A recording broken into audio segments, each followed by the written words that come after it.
Donc bonjour à toutes et à tous, bienvenue une nouvelle fois pour ceux qui étaient déjà arrivés avant, puis pour ceux qui viennent d'arriver, bienvenue dans ce webinaire d'aminogramme, portant sur l'activité physique et la bioimpédancemétrie, donc plutôt axé sur les applications en gériatrie puis en obésité.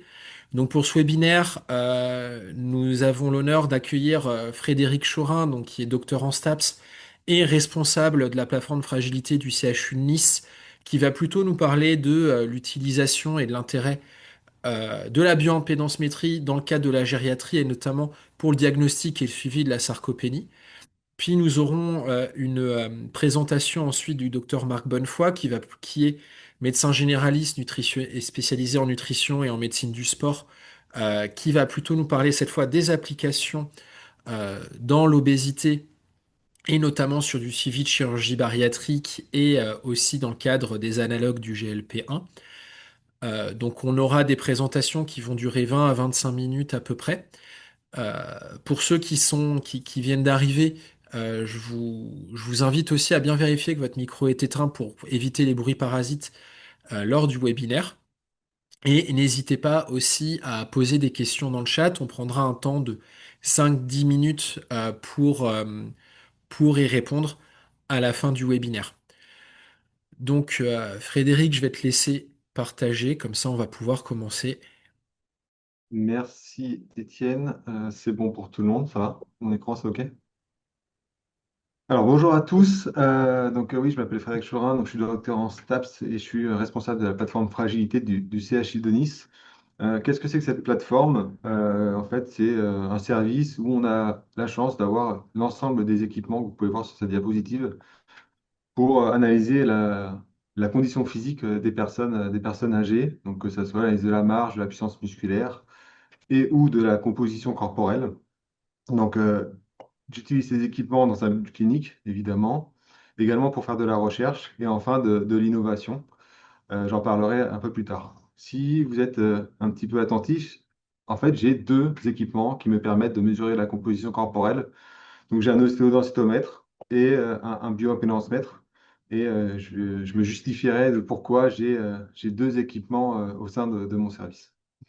L'objectif de ma mission, en fait, c'est de pouvoir faire en sorte de maintenir un continuum d'activité physique entre la clinique et le monde normal, on va dire, quand ils sont à domicile. Donc, je vois les patients au CHU. Ensuite, ce que j'essaie de faire, c'est que je les intègre dans des projets de recherche pour qu'ils puissent continuer à faire de l'activité physique adaptée. Je les bascule vers des programmes passerelles, donc c'est continuer à faire de l'activité physique avec nous, mais en fait, c'est tarifé afin de pouvoir leur mettre le pied à l'étrier et de les balancer vers les structures de ville, donc qu'elles soient libérales ou vers les maisons de sport santé.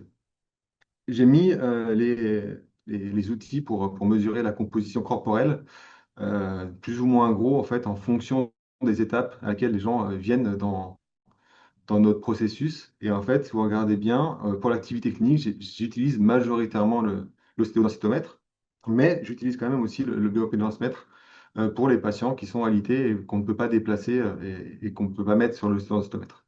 Quand on fait les projets de recherche, donc on utilise les deux à peu près avec les mêmes proportions. Et en fait, plus je vais aller sur des projets à domicile où c'est un passerelle, plus je vais utiliser le bioimpédancemètre. Bon, la raison est assez simple, c'est qu'il est transportable.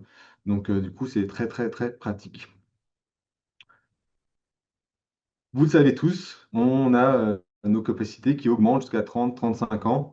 Et j'ai pour habitude de dire qu'à partir de 30-35 ans, bah, on est foutu. Hein, on va décliner, évidemment. Alors, soit on va le faire de manière progressive jusqu'à atteindre pardon, un seuil d'incapacité. Et l'idée, c'est de franchir ce seuil d'incapacité le plus tardivement possible. Euh, on a un process ici qui s'appelle la fragilité. Et l'intérêt pour nous en activité physique, c'est que même s'il y a plein de définitions, on est tous d'accord sur le fait que ça soit réversible. Donc, si on intervient en activité physique et ou en nutrition, en fait, on peut repousser le franchissement de ce seuil d'incapacité. Pourquoi je vous parle de ça? C'est parce qu'en fait, pour la masse musculaire, ça se passe à peu près de la même manière, même quand on a été Mister Univers. On a beau avoir une masse musculaire très importante, au fur et à mesure, en fait, elle va décliner et la masse grasse va prendre un petit peu plus de place. C'est ce qu'on appelle la diminution de la masse musculaire, la sarcopénie. Donc en fait, il y a plein de définitions qui existent. Donc je vous ai fait un petit résumé ici. Enfin, j'ai récupéré ça d'un article, évidemment, avec toutes les définitions de la sarcopénie. Euh, il y a un consensus maintenant, donc depuis 2019, sur la définition de celle-ci, donc qui se décline de cette manière-là avec en gros une suspicion. On va essayer de voir s'il y a de la sarcopénie. On va aller vers de la confirmation et de la sévérité. C'est ce que je vais vous détailler maintenant. Donc on va commencer par le SARCEF et si le score est supérieur à 4, en fait, on va avoir une suspicion et on va essayer tout de suite d'aller confirmer ou non s'il y a une présence de sarcopénie. Donc, vous le connaissez probablement, mais les deux tests qui sont à réaliser, c'est un hand grip, dont les normes sont ici à droite pour les hommes et pour les femmes, et un test de levée de chaise. Donc si vous faites 5 levées de chaise en plus de 15 secondes, en fait, vous avez un critère de sarcopénie probable. Je fais juste une petite parenthèse sur le fait qu'il faut bien différencier en tant qu'APA le côté diagnostic du côté individualisation.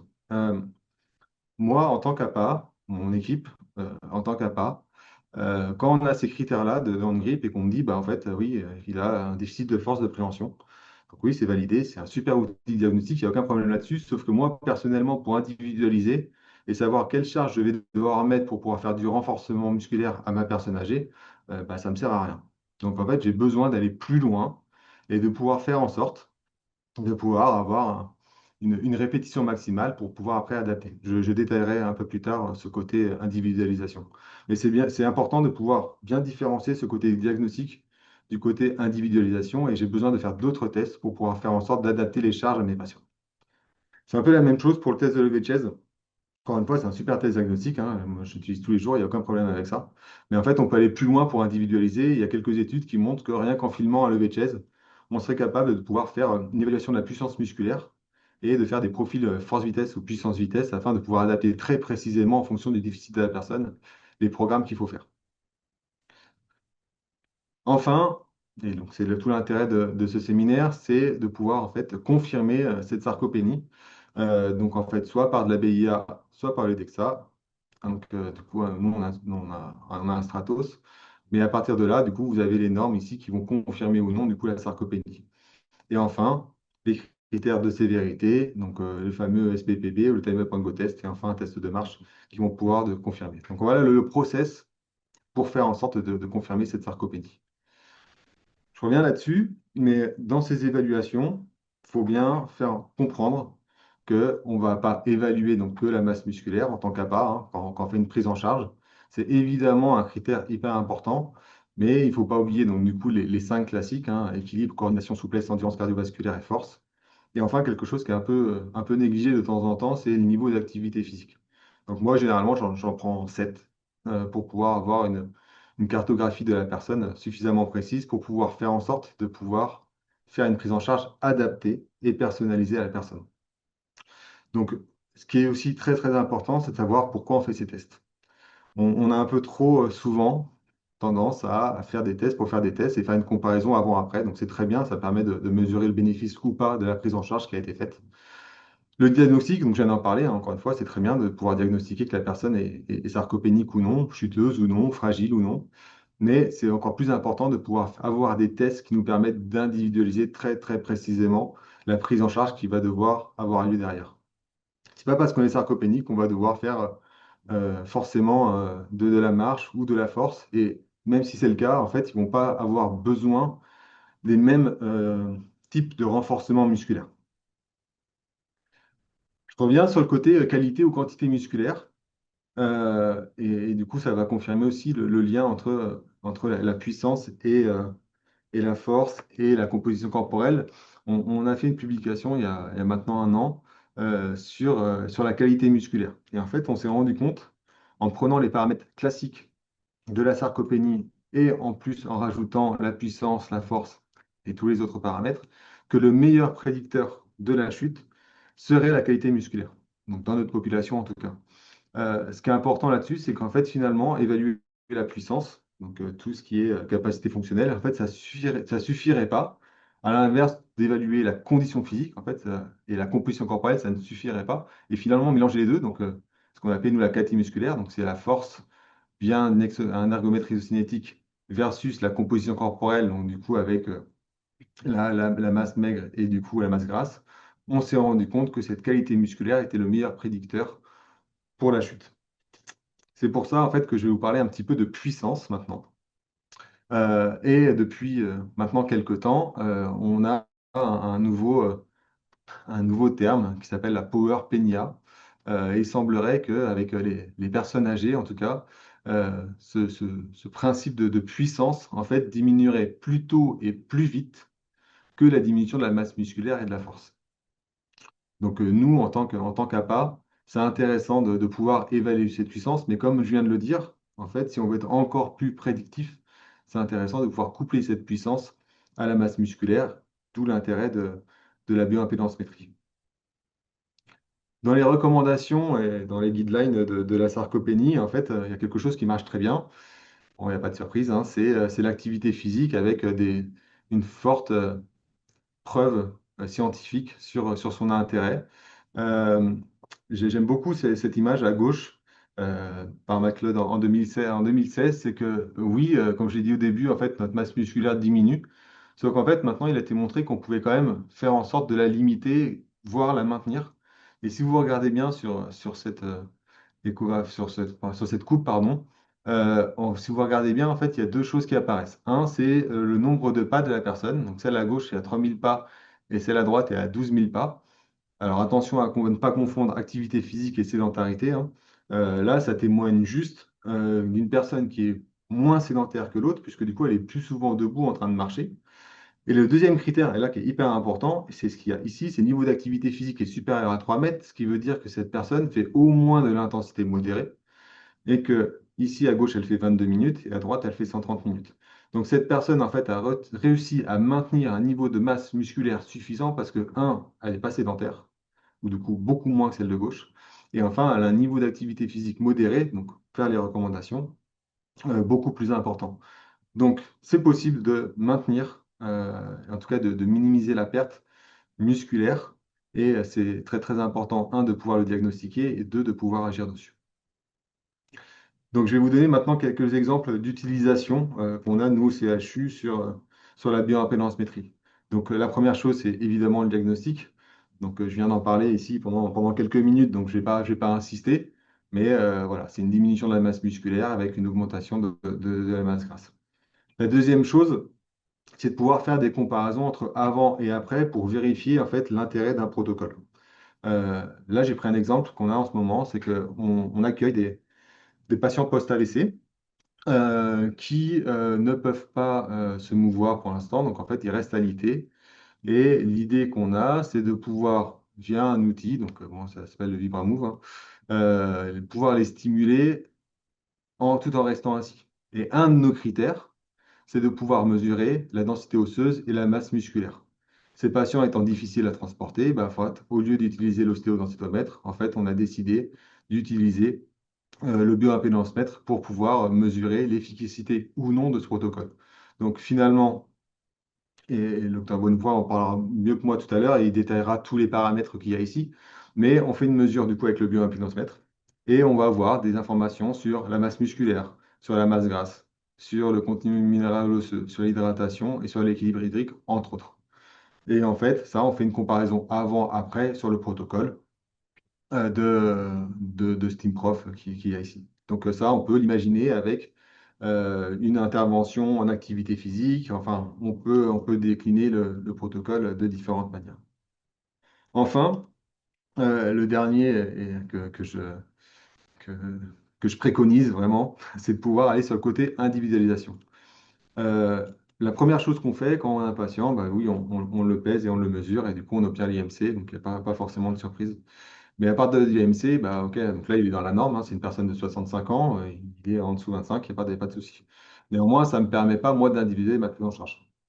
La deuxième étape, c'est de coupler, du coup, cet IMC avec une mesure impédance métrique. Et là, ce qu'on peut voir à droite, bon, bah, bon, je vous le cache pas, hein, c'est les données de mon papa, qui, en fait, du coup, est très bien, hein. Quand je le regarde, bah, du coup, oui, il a une masse graisse, en tout cas, qui est très bien. Il a une masse musculaire qui est dans la norme. Donc en fait, en soi, il n'y avait pas de souci, il n'y aurait pas forcément besoin d'intervenir. Alors, pour la petite anecdote, en fait, il a un niveau d'activité physique qui est très élevé. Donc, il fait du triathlon et de la course à pied. Donc, en fait, il fait beaucoup de sports d'endurance. Et en fait, en ayant cette information-là, si je veux aller encore plus loin, eh ben, en fait, je lui propose des tests de condition physique et je lui ai fait faire des tests de force. Et en faisant des tests de force, je me suis rendu compte que, ben, en fait, il avait quand même un petit déficit de force. Il était très, très, très endurant, ce qui explique hein, sa très bonne masse grasse. Mais que finalement, si moi, je voulais qu'il s'améliore, et bah, c'est en lien avec le vieillissement, hein, c'est que bah, du coup, ce serait bien qu'il fasse un petit peu plus de renforcement musculaire et un petit peu moins d'endurance. Donc finalement, bah, du coup, je lui ai fait faire un test de force.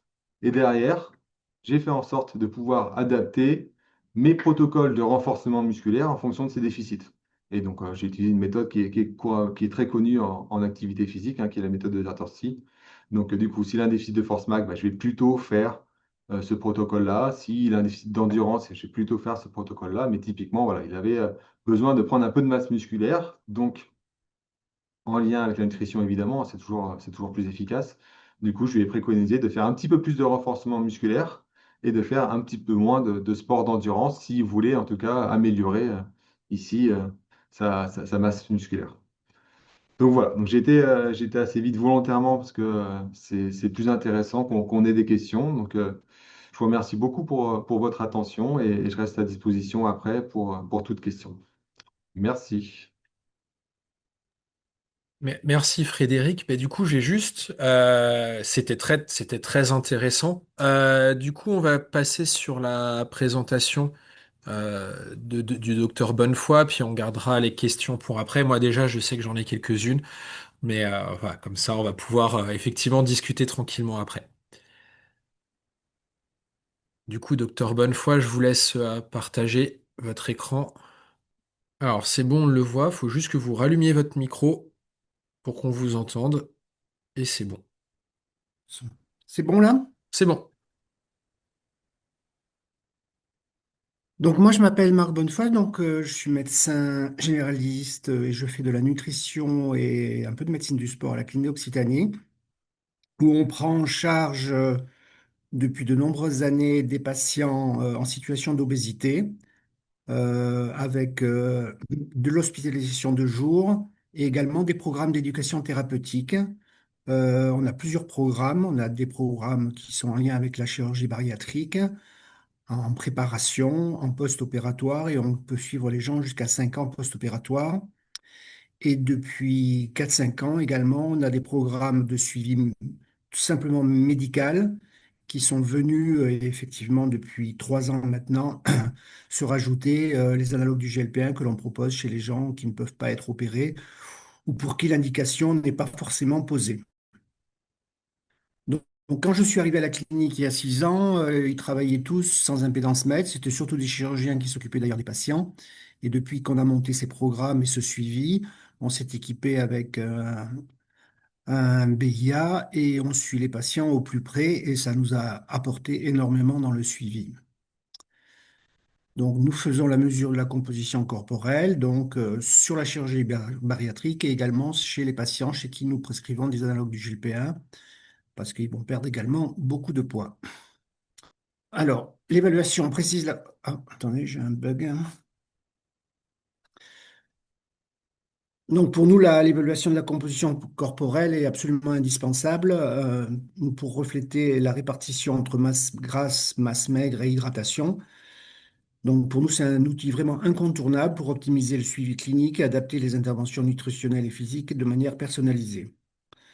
Donc, il faut savoir que l'IMC et le poids ont des limites. Ces mesures traditionnelles ne distinguent pas la masse grasse de la masse musculaire et masquent ainsi des situations de sarcopénie ou voire même de dénutrition. Donc, la technique non invasive de BIA permet une analyse détaillée des comportements corporels en quelques secondes. En arrivant le matin, le patient, avant de s'installer en salle d'attente, va voir l'infirmière et fait sa BIA et j'ai les résultats au fur et à mesure des consultations de la journée. Donc ça permet d'optimiser le suivi clinique, d'adapter les stratégies thérapeutiques en temps réel pour prévenir les complications et avoir les meilleurs résultats possibles.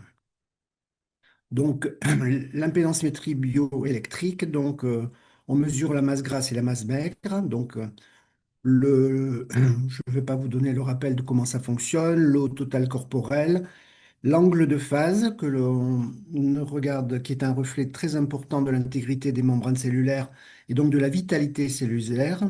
Donc c'est un marqueur de qualité cellulaire qui peut signaler soit un état inflammatoire, soit une dénutrition, soit une sarcopénie, qui guide ainsi les interventions le plus précoce possible.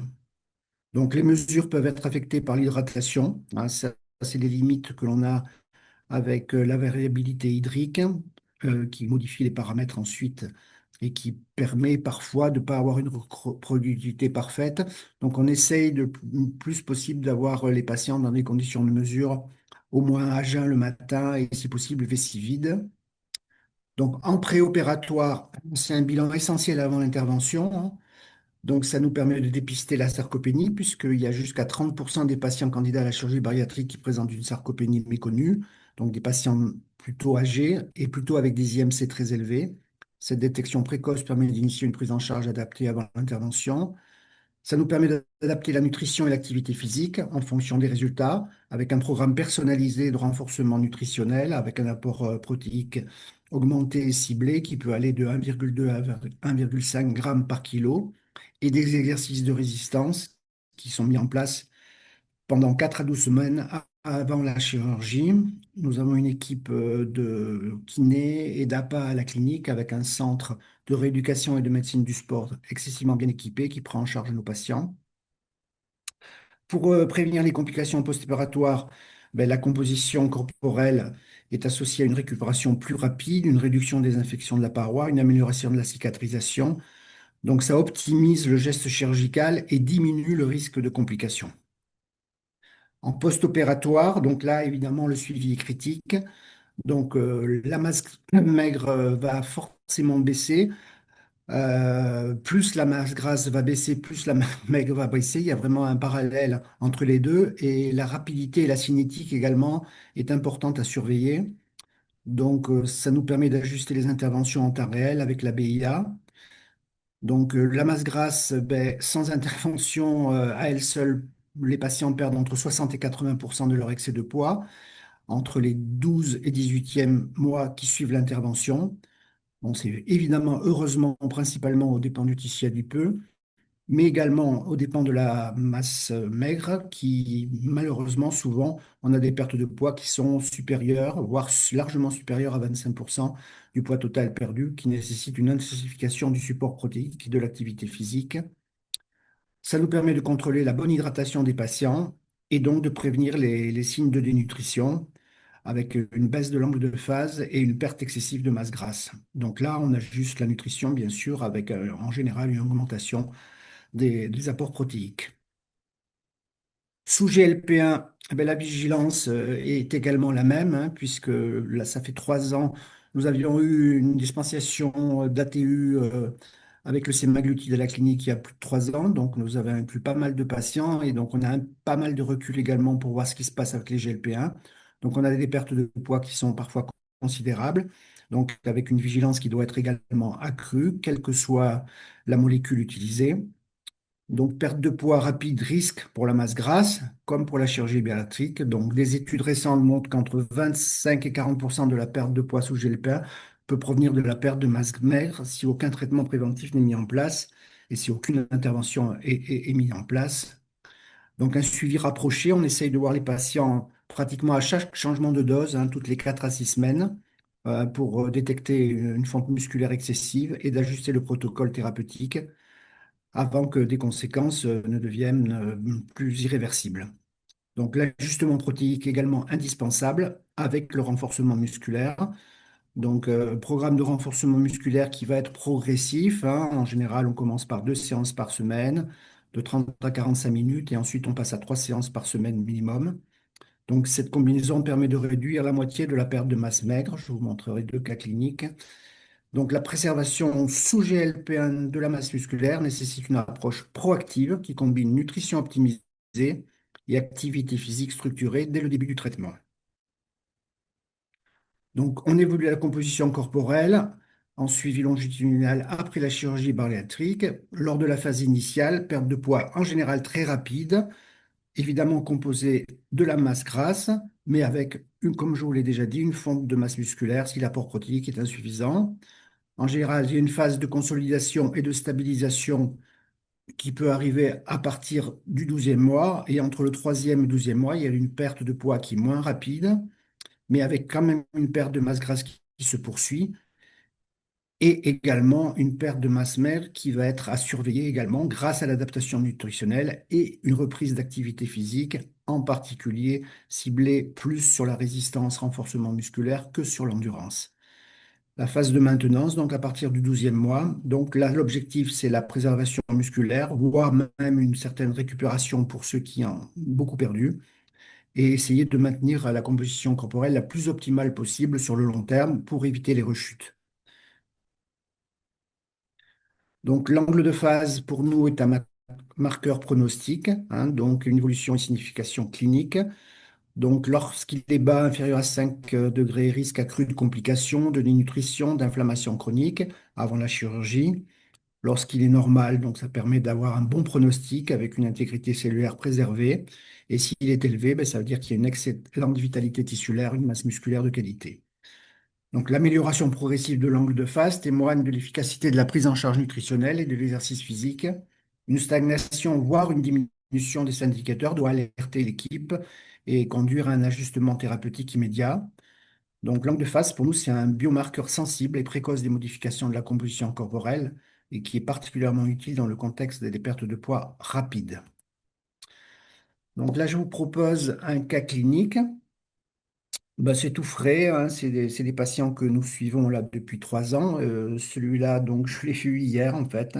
C'est un homme de 26 ans qui avait au départ un IMC à 33, donc qui n'était pas éligible à la chirurgie bariatrique, mais qui présentait déjà une gêne fonctionnelle quasi quotidienne avec des douleurs lombaires, une gonalgie bilatérale, déjà une dyspnée au stade 1 NYHA, et donc qui avait bien perçu l'intérêt pour lui de perdre du poids. Il avait une activité physique qui était très très réduite.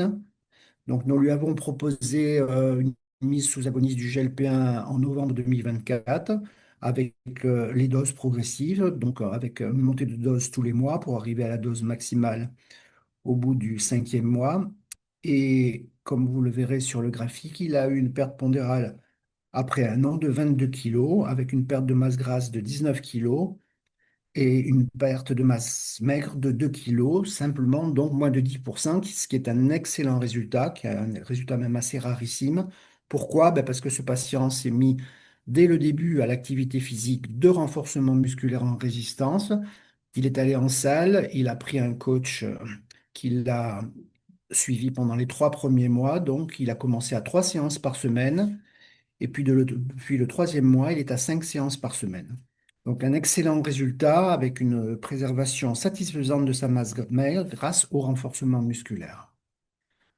Voilà donc ce que nous remettons aux patients, qui est un bon indicateur et souvent un outil de motivation important pour le patient de voir ces graphiques avec ces courbes donc de sa perte de poids. Donc il a été inclus sous GLP-1 à 107. Hier, il était donc à 85 kilos au bout d'un an, pile poil. Il a continué à perdre du poids, vous voyez, de façon beaucoup plus lente à partir de cet été, donc au 6e mois environ, 6e ou 7e mois. L'équilibre hydrique est correct et la perte de masse grasse a continué de façon très rapide au début, un peu moins rapide ensuite, mais elle s'est poursuivie. Donc, il est toujours encore dans une baisse de masse grasse, alors que la masse musculaire a été très préservée, puisqu'il avait démarré avec une masse maigre de 21 kilos et nous en sommes à 19, donc il a perdu que 2 kilos, soit donc moins de 10% de perte de masse musculaire. Bon, ça, c'est un résultat, je vous dis, assez exceptionnel. En moyenne, si tout se passe bien, on essaie de garder en dessous de 20%. Là, je vais vous proposer un autre cas différent. Donc, c'est une jeune femme de 30 ans qui a été opérée par une sleeve gastrectomie, qui avait un IMC à 43, donc un poids à l'opération en février 2021 de 121 kilos. Son obésité était compliquée par un SAOS qui a été appareillé avant la chirurgie. Le poids le plus bas obtenu, son nadir, a été en décembre 2022, où elle a atteint 77 kilos, donc ce qui fait une perte de poids de 44 kilos, qui a été maintenue pendant un an. Et lors de la deuxième année, on a une reprise pondérale de plus 12 kilos. Au total, donc, il y a eu une perte de masse grasse de 30 kilos, mais également une perte de masse musculaire de 7 kilos, soit 24%. Son activité physique était simplement du cardio en salle, 2 fois par semaine, donc de l'endurance stricte, avec une absence totale de renforcement musculaire. Donc, le résultat, c'est une perte musculaire importante liée à l'absence de travail de résistance. Donc, voilà son profil. Donc, on l'a suivi depuis le mois de février 2021, date de l'intervention. Elle était à 121 kilos, donc son nadir à 77 kilos, et depuis, elle reprend du poids.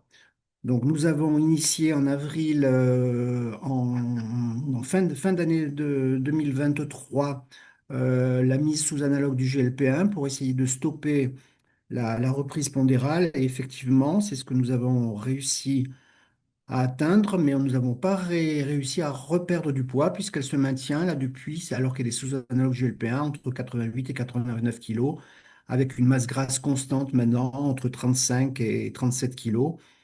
Et donc, elle avait perdu au départ plus de 30 kilos de masse grasse, mais également 7 kilos de masse musculaire. Donc, pour nous, c'est vraiment un monitoring, hein, l'impédance-métrie, qui nous permet en préopératoire d'avoir un bilan initial systématique, 4 à 12 semaines avant l'intervention, pour identifier les patients nécessitant une optimisation. Déjà, donc, mettre en place déjà un programme de renforcement musculaire en préparation avant la chirurgie. En post-opératoire précoce, on essaye également de faire une évaluation pour détecter d'abord une déshydratation post-opératoire ou un début de perte musculaire excessive, et ensuite un suivi mensuel sur les 3 premiers mois, qui est la phase critique de perte rapide, qui nécessite ce monitoring rapproché, et ensuite un suivi semestriel à 6 mois, 1 an, qui permet d'évaluer la consolidation, l'adaptation du plan nutritionnel et l'activité physique. Les traitements du GLP-1 également, donc les patients sont suivis toutes les 4 à 6 semaines pendant toute la phase de perte de poids active qui peut durer un an. Donc ça nous permet d'effectuer des mesures dans des conditions reproductibles pour garantir la fiabilité du suivi longitudinal, donc une standardisation de nos mesures. Donc pour nous, c'est vraiment un outil indispensable.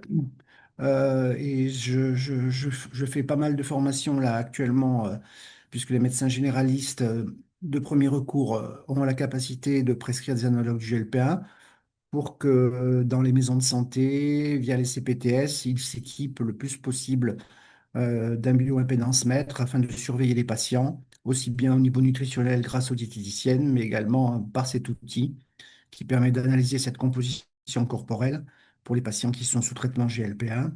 Donc, on ne traite pas un poids, mais une composition corporelle. Cette approche individualisée améliore les résultats cliniques, prévient les complications et optimise la préservation de la masse musculaire, fondement du métabolisme et de la qualité de vie à long terme. Donc, dépistage précoce avec des interventions ciblées, donc avec des ajustements qui vont être aussi bien nutritionnels que physiques, qui vont être en temps réel, un monitoring adapté, donc suivi rapproché pendant toutes les phases de perte rapide, et une prévention donc active avec une réduction des complications et une optimisation des résultats. Merci. Si vous avez des questions, nous répondrons. Merci Marc. Bah, effectivement, on va pouvoir passer aux questions, parce qu'au pire, enfin, en plus, on a le temps, on a le temps pour ça. Pour l'instant, il y a qu'une seule question dans le chat, mais n'hésitez pas à en poser d'autres qui, je pense, étaient, enfin, je pense, et pour tous les deux, étaient plutôt de qu'est-ce que vous pensez de l'activité physique au moins à minima? Par exemple, flexion des orteils, alors je pense c'est étirement facial, ou par exemple ce qui va être en médecine asiatique, etc., en termes d'efficacité.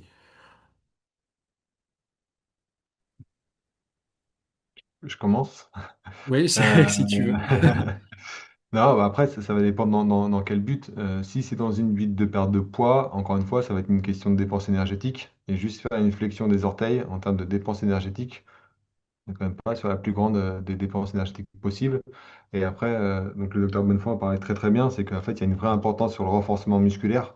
Et pareil, c'est quand même pas un des plus gros muscles du corps humain. Donc, je pense que c'est toujours mieux que rien, ça sera forcément toujours mieux que de ne rien faire, mais je pense que s'il faut aller beaucoup plus loin, si on veut faire une augmentation de la masse musculaire ou augmenter sa dépense énergétique. Docteur Bonnefoy, je ne sais pas si vous avez, vous, une réponse à apporter sur cette question, juste pour savoir si je passe à la question suivante. Je pense qu'il vous est peut-être, enfin, Oui, non, je suis tout à fait d'accord. Donc, effectivement, bah, le docteur Chorin s'occupe de personnes qui ont plus de 60 ans, 70 ans, la fragilité. Donc, effectivement, les exercices ne sont pas les mêmes. C'est souvent au poids de corps, alors que nous, effectivement, à la clinique, on n'est pas que sur le poids de corps, hein. On utilise des charges, des masses. C'est un travail en résistance avec des charges. Donc, c'est vrai que tous les muscles du corps sont sollicités et je pense que c'est pas suffisant peut-être de faire travailler les muscles du visage pour maintenir une masse musculaire après une perte de poids importante telle qu'on peut la retrouver avec la chirurgie ou les analogues. J'ai vu qu'il y avait une question sur l'apport de masse, des apports protéiques, oui, donc. effectivement, c'était de savoir si la quantité de protéines donc, qui est recommandée, soit le 1,2, 1,5 De g 1,2 par à nombre de poids de 1,6. corps, On peut aller jusqu'à 1,6 dans les voilà, recommandations. ou même aller monter jusqu'à un 6,2 en fonction. Bah, alors, Oui. après, il me semble, je pense, la question se pose aussi en fonction des populations, où souvent chez les personnes âgées, on va être peut-être un peu plus bas. Donc c'est surtout soit à calculer sur le poids actuel, ou le poids ajusté, ou le poids idéal. Je pense que c'est plutôt pour les personnes en obésité, parce que, alors, ça, Moi, les je chiffres laisserai que je vous ai Frédéric donnés, c'est répondre pour les après. Moi, de personnes ce en que je sais, c'est obésité. qu'en général, chez les personnes âgées, on est plus à se dire, on essaie de maximiser, sans regarder forcément la dose, quoi. Donc après, je vous Nous, laisse. on complète systématiquement, hein, bien sûr. Donc, les diététiciennes évaluent les apports protéinés au niveau des repas. Et ensuite, nous, au niveau des collations, on donne des barres hyperprotéinées systématiquement, hein. Les gens ne repartent pas sans barres hyperprotéinées. Donc, de 1 à 2 barres par jour au minimum en supplément, voire des poudres pour certains. Mais c'est surtout des barres hyperprotéinées qu'on donne en complément de l'alimentation. Après si vous deviez donner un objectif, par exemple, si on part sur du 1,6 grammes par kilogramme de poids, est-ce qu'on parle en poids de corps? Ou alors, est-ce que, moi je sais que j'avais vu des choses où c'était ajusté à la masse non grasse, par exemple, ou sur le poids qui devrait être le poids théorique, idéal, même si c'est un peu plus compliqué à mettre en place. Oui, donc pour un poids théorique comme ce monsieur-là qui est arrivé à ses 80 kilos, effectivement, on lui a proposé, comme il fait beaucoup de musculation, on est à 1,5, donc c'est sur son poids actuel, donc on est à 120 grammes d'apport par jour de protéines. Hmm. Voilà. Donc c'est pas sur le poids de la personne obèse Non, qu'il est calculé. je pense que si jamais effectivement vous êtes équipé de bioimpédance-métrie, il y a pas mal de publications qui disent que se baser sur la masse non grasse, ça peut être intéressant parce que bah, du coup, on essaie à la fois, on se base sur le tissu qui va être le plus intéressant et que on sait conserver, et on arrive aussi sur des apports protéiques qui sont relativement faisables dans une journée parce que j'ai du mal à envisager que quelqu'un qui ait subi une chirurgie bariatrique ou sous une analogue du GLP-1 puisse par exemple manger plus de 200 grammes de protéines par jour. Absolument. Donc je suis. C'est, ça risque d'être compliqué. On est largement en dessous des 100 grammes, c'est pour ça qu'on complémente avec des barres protéinées, hein, ou Mm. de les poudres pour arriver aux 100 grammes, voire un peu plus. Juste en complément, chez les personnes âgées, oui, c'est au moins 1,2. On Mm. est plutôt sur 1,2 g par kilo. Docteur Bonnefoy, je vous soutiens complètement sur le fait de charger, et même les personnes âgées, pour faire du renforcement musculaire. Parce que voilà, il faut un minimum de tension. Et même nous, en fait, on ne fait pas que du poids de corps, on en fait, hein, évidemment. Mais en fait, on pense aussi à charger, parce que c'est ce qui est le plus efficace pour augmenter la masse musculaire. Alors après, il y avait une question, je pense, alors, qui est plus pour toi, Frédéric, qui était de savoir s'il y a vraiment un bilan standardisé à faire avant de conseiller de l'activité physique pour les personnes âgées, ou bien c'est vraiment au cas par cas. Non, alors il y a évidemment un bilan standardisé, enfin un minima. Il y a un bilan à minima en fait, qui sont très bien référencés sur les documents de la HAS, sur la prescription de l'activité physique. Donc il y a des bilans à minima, donc bon, je ne vais pas tous les détailler. Mais par contre, et je pense que ça c'est un petit problème, c'est que typiquement la mesure de la composition corporelle en fait n'apparaît pas. Enfin, c'est pas quelque chose d'obligatoire entièrement sur l'activité physique. Donc nous, en tant qu'APA, en fait, on le rajoute. Après, si on va avoir des personnes qui ont des difficultés sur la sarcopénie, les médecins vont évidemment prescrire euh, des, des évaluations sur la composition corporelle. Mais à minima, ouais, enfin, c'est des tests sur le Time Up and Go test, le SPPB, c'est ce genre de choses qui, comme je l'expliquais, qui sont plutôt des tests diagnostiques qui vont nous faire une comparaison avant-après pour voir l'évolution. Mais si on va aller plus loin, typiquement sur le renforcement musculaire, il faut qu'on fasse des tests supplémentaires pour pouvoir individualiser. Mais oui, oui, en fait, si on voit sur le site de la HAS, sur les prescriptions d'activité physique, il y a des bilans à minima sur les personnes âgées. Ouais. Ok, ouais, parce que du coup, j'avais posé la question, savoir si tu avais des ressources à conseiller ou des choses comme ça, donc du coup, plutôt sur les sites de l'HAS. C'est très bien référencé maintenant. Ouais. Ils ont même fait une mise à jour. Alors, on pourrait toujours faire mieux, hein, mais du coup, ils ont fait une mise à jour assez récente sur chaque pathologie. Et du coup, c'est plutôt bien fait. Donc, en tout cas, c'est quelque chose pour commencer qui est très bien. Donc, en effet, c'est prescription et consultation sur l'activité physique de la HAS. Vous allez tomber dessus très facilement. Et en fait, il y a toutes les pathologies. Et en fait, il y a des fiches dessus. Il suffit de cliquer sur la fiche, il y a les recommandations. Je peux le mettre dans le chat. Si tu veux. Alors, je sais pas.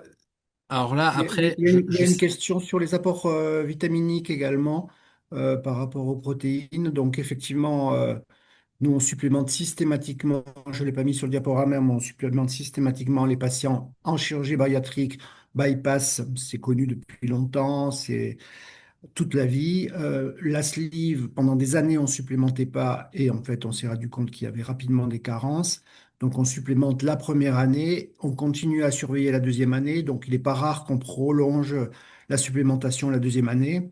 Et également, les analogues du GLP-1, bah, c'est quasiment même combat. Donc, on supplémente et on surveille. Moi, je fais toujours un bilan avant la prescription pour surveiller les vitamines B1, B6, B9, B12, la ferritine, la vitamine D, etc.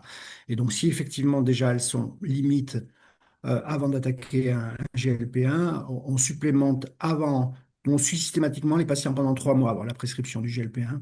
Donc, les patients sont supplémentés pendant toute la durée du traitement et on surveille s'il y a des signes de carence, le bilan biologique également à 3 mois et 6 mois, pourquoi pas, comme pour la chirurgie d'ailleurs, c'est ce qu'on fait sur la première année. Donc, protéines, effectivement. Donc, avec les barres, il y a quelqu'un qui me dit, ouais, 120 grammes de protéines par jour. C'est Martine qui me dit, c'est impossible. Oui, c'est impossible, c'est ce que Étienne disait. Donc, on rajoute des barres. Nous, on utilise, alors, les barres les moins chères du marché, si on peut, c'est les Nature Valley, hein, que l'on trouve dans toutes les moyennes et petites surfaces. Après, moi, j'ai bien les barres de chez Veder qui se trouvent dans les surfaces de sport, qui sont, qui permettent d'avoir au minimum 20 grammes d'apport par barre protéique. Donc, si on a 2 barres par jour, on a 40 grammes supplémentaires. Donc, c'est quand même sérieux comme apport protéiné. Ok, alors là, c'est peut-être une question auquel moi je vais pouvoir répondre, qui était sur le seuil critique de la musculosité. Alors, je sais pas si c'est au niveau de l'obésité. Si c'est au niveau de l'obésité, c'est notamment pour l'obésité sarcopénique.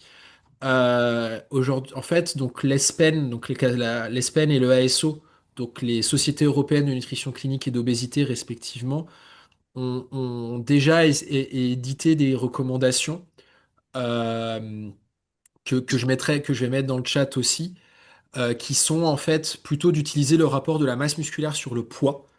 En fait, d'avoir un algorithme de diagnostic qui est à peu près le même que pour la sarcopénie classique, sauf que au lieu d'utiliser le rapport enfin, l'index de masse musculaire squelettique appendiculaire, d'utiliser le rapport de la masse musculaire squelettique sur le poids, avec un seuil de 37% pour les hommes et de 27,6% pour les femmes.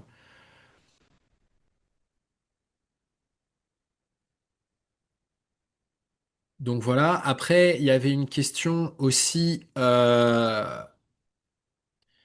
Alors ça, sur la mesure de la composition corporelle, je vais répondre rapidement aussi par rapport entre la mesure de la BIA allongée et la mesure de la BIA debout, notamment avec un modèle. Ça, sur la position debout, ça va dépendre vraiment aussi des points de mesure que vous avez. Si c'est juste des points de contact entre les pieds, ça va pas forcément être très adapté sur une pratique clinique, tout simplement parce que ça prend en compte que l'impédance de vos membres inférieurs et que, en fait, au niveau clinique, ce qui est recommandé et standardisé, c'est vraiment la mesure allongée avec des câbles et des électrodes. Et là, si je parle, nous, dans notre cas, la position assise peut être utilisée aussi juste parce qu'on a confirmé qu'on obtenait les mêmes choses.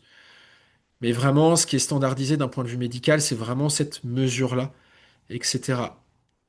Après, juste rapidement sur l'angle de face, sur une mesure ponctuelle, ça, si jamais vous pouvez nous recontacter, on peut l'utiliser via des tableaux de référence où ça vous donne une idée un peu de l'état de santé de la personne.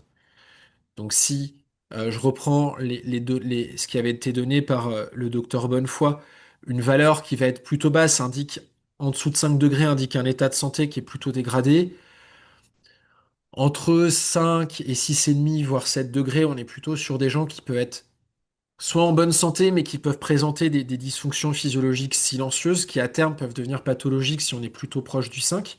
Et au-dessus de 7, on est plutôt chez des gens qui sont très actifs, en bonne santé, etc. Pour le faire de manière très rapide, mais ça, on fournit des tableaux pour l'interprétation euh, au cas où. Donc là, désolé, c'était plus des questions sur la technique, donc je me suis permis de répondre directement. Après, là, c'est une question, je pense que je peux vous poser à tous les deux, à la fois sur la vision de médecin et la vision de l'APA. C'était plutôt comment adapter une activité physique à une personne âgée qui va souffrir de douleurs au niveau des articulations, donc des douleurs arthrosiques chroniques. Je vous laisse commencer, ou comme vous voulez. Oui, oui. Alors, bah, effectivement, donc la problématique, c'est souvent le bas du corps, hein, donc les pieds, les genoux, les hanches, qui peuvent mettre en difficulté nos patients. Donc, il y a, nous, on utilise beaucoup les exercices dans l'eau, hein, puisque sur notre ITEPS, notre centre de rééducation, nous avons de la balnéo qui permet de faire des exercices dans l'eau. Et également, on utilise des tapis c'est des tapis qui nous permettent d'alléger le poids de corps, qui sont des tapis anti-gravité, si vous voulez. Donc, on fait marcher le patient sur un tapis dans lequel son poids de corps est allégé et qui permet donc de soulager toutes les articulations du bas du corps et du rachis également. Donc, chez les gens qui sont très lombalgiques, ben, quand on a un patient, mettons, qui fait 100 kilos, on l'allège de 80% de son poids de corps. Quand il va marcher sur le tapis à vitesse réduite, ben, il ne fera plus que 20 kilos. Donc, forcément, la pression sur ses articulations est bien moindre et il va pouvoir commencer à bouger et faire de l'endurance et faire du renforcement musculaire du bas du corps grâce à ce type de machine.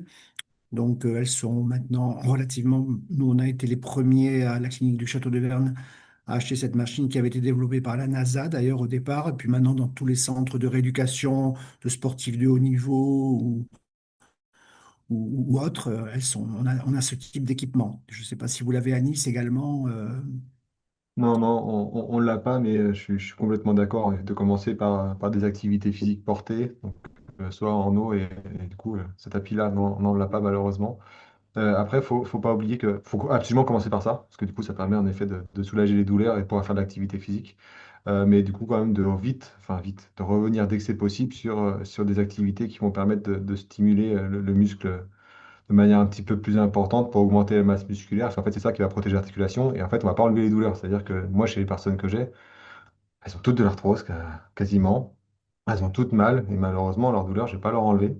Mais par contre, si on augmente leur masse musculaire, eh ben, ça sera toujours mieux que de ne rien faire. Parce que dès qu'elles vont se reposer, elles vont reperdre de la masse musculaire. Et quand elles vont recommencer à faire quelque chose, elles vont encore avoir plus mal.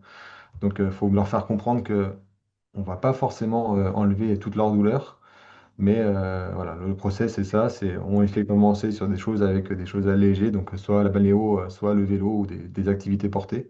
Mais il ne faut pas oublier de quand même faire du renforcement musculaire, et même si c'est pas forcément très agréable, c'est quand même très efficace. Les douleurs arthrosiques, chez les obèses, à partir de 5% jusqu'à 10% de perte de poids de corps, il y a déjà une amélioration très nette, hein, les patients le disent, et ce d'autant qu'effectivement, plus ils vont bouger, mieux ça va aller, hein. Donc, il faut les remettre en activité le plus vite possible et ensuite compter sur la perte de poids pour effectivement réduire les douleurs. Et c'est ce qui, en pratique, arrive quasiment à tous les coups. Donc, on a des gens qui se sentent vraiment motivés à continuer et effectivement, le bas du corps pose problème. Puis après, on peut travailler le haut du corps avec des charges, avec des élastiques. Enfin, on peut d'un côté s'occuper du bas avec la balnéo, avec le vélo, avec le tapis, et du haut du corps avec des charges. Parce que souvent, bon, on a des problèmes d'épaule parfois. Enfin, c'est surtout les problèmes de bas de corps qui limitent l'activité de nos patients obèses, surtout ceux d'un certain âge. Merci. Alors, je pense que ça avait une question là, c'était plutôt, je pense plutôt pour le docteur Bonnefoy, parce que je sais pas exactement à quoi ça correspond. C'était comment faire pour ajuster l'apport de protéines en cas d'IRC au stade précoce. Oui, je l'ai vu la question. Oui. Donc, on a relativement, heureusement, rarement des gens en situation d'IRC. Ben là, on prend avis, on a un centre de dialyse avec des néphrologues accolés à la clinique. Donc, quand cette situation peut se proposer à nous, ben, on prend avis avec nos néphrologues pour voir quel niveau de protéines ils estiment compatible par rapport à la perte de poids et la perte de masse musculaire. Mais heureusement, c'est relativement rare. Dans les comorbidités associées à l'obésité, l'IRC arrive sûrement à des stades très très avancés des complications. On est plutôt sur du diabète, on va être plutôt sur de l'apnée du sommeil, on va être plutôt sur de la MASH, on va plutôt être sur du coronaire, mais rarement sur de l'IRC, au stade où, en tout cas, il faut alléger en protéines, hein. Ok, alors je vois qu'il n'y a pas forcément d'autres questions dans le chat. Moi, j'ai juste en profité pour en poser une. Enfin, du coup, j'en ai deux, une pour chacun de vous. Je vais d'abord commencer par le docteur Bonnefoy, comme vous répondiez à une question qui était aussi bah, par rapport, plutôt on parle de l'analogue des GLP-1, etc. Il y a un grand débat en ce moment pour savoir en fait si la perte de masse musculaire pourrait être liée soit à une absence d'activité physique ou de prise en charge nutritionnelle qui est adaptée par rapport aux résultats qu'on a, ou alors si c'est un effet secondaire du traitement. Étant donné que pour l'instant, vous, par rapport à la pratique et ce que vous avez vu, est-ce que vous avez un avis sur la question, une hypothèse, savoir si c'est plutôt un effet secondaire du traitement et donc si on fait une prise en charge adaptée, on va plutôt limiter cette perte-là, ou alors c'est vraiment lié au fait que les prises en charge ne sont pas adaptées pour l'instant dans le cadre de celle de la prescription, et qu'en fait avec une prise en charge qui ressemblerait à celle de la chirurgie bariatrique, on obtiendrait en fait un maintien de la masse musculaire. Oui, alors moi c'est ce que je pense, hein. En tout cas, je pense qu'effectivement, si la masse musculaire baisse trop rapidement avec les analogues, c'est souvent parce qu'il y a une perte de poids trop rapide. Donc je pense qu'il faut éviter de monter les doses trop vite et trop haut, hein. Il faut regarder la dose minimale efficace qui va permettre perdre du poids tranquillement.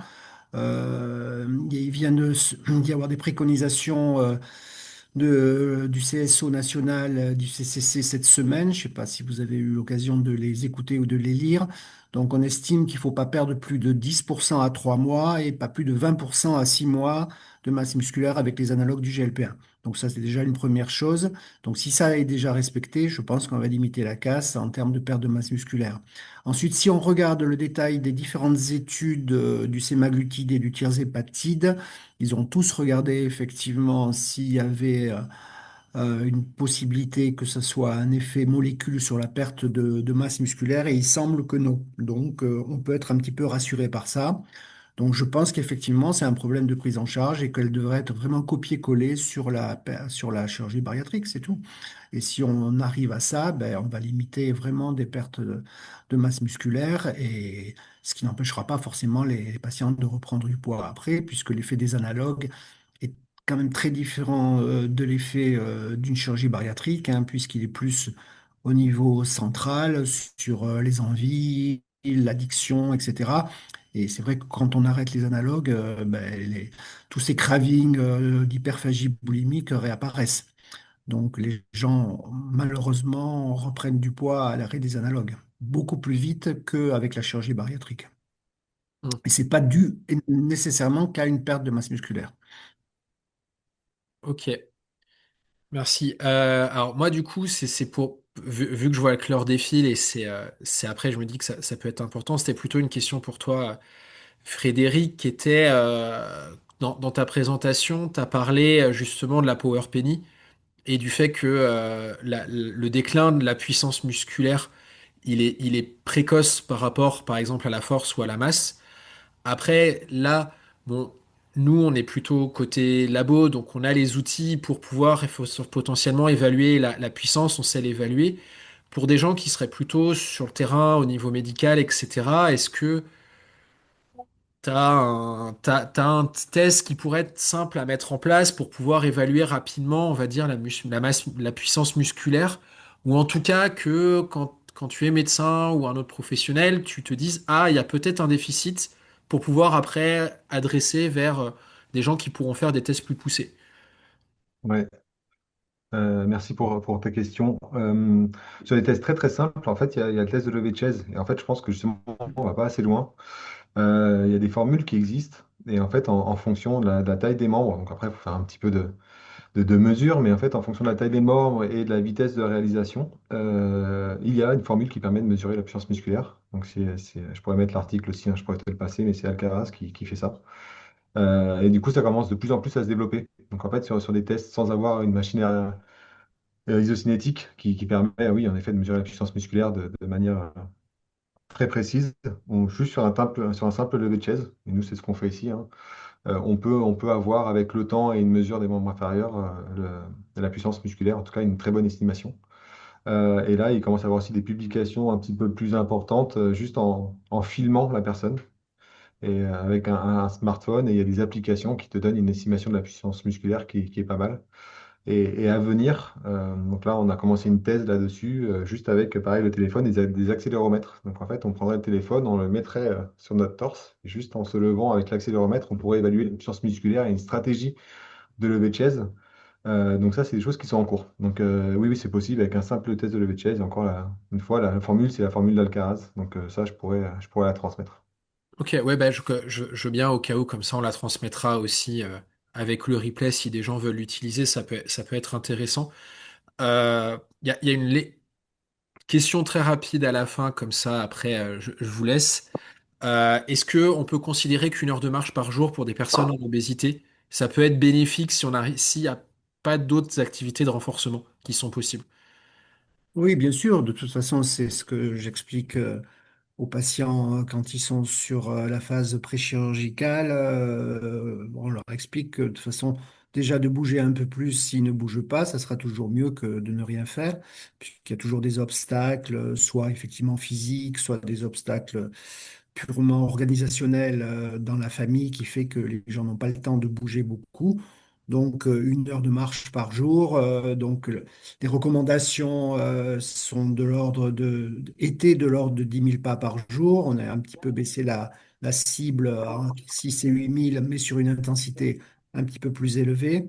Donc, effectivement, bah, c'est de l'ordre d'1 heure de marche par jour. Oui, c'est bénéfique, hein, c'est évident. Donc, si on ne peut pas faire autre chose, eh ben, c'est déjà mieux que de ne rien faire du tout, ça c'est clair. Donc, un minimum d'1 heure par jour me paraît bien, oui. Et si ça veut dire qu'il y a 1 heure de marche, ça veut dire que c'est 1 heure où elle n'est pas assise. Et donc, du coup, forcément, c'est toujours bénéfique. Et Bien après, sûr. derrière, il y aura toujours une histoire d'intensité, en fait. Tout à fait. Et puis, on n'est pas juste faire 1 heure consécutive. Ça, encore une fois, ça peut être séquencé et le faire plusieurs fois. Donc, oui, c'est toujours bénéfique. C'est toujours mieux que de ne rien faire de toute façon.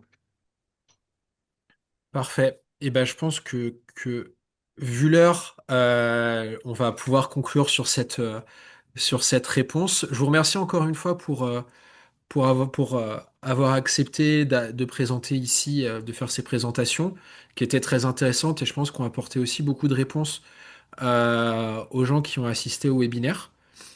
Donc voilà sur ce, je vous souhaite également une bonne journée, puis on prévoira un webinaire notamment, je pense, sur des questions similaires. Bonne journée à vous. Au revoir. Merci. Au revoir.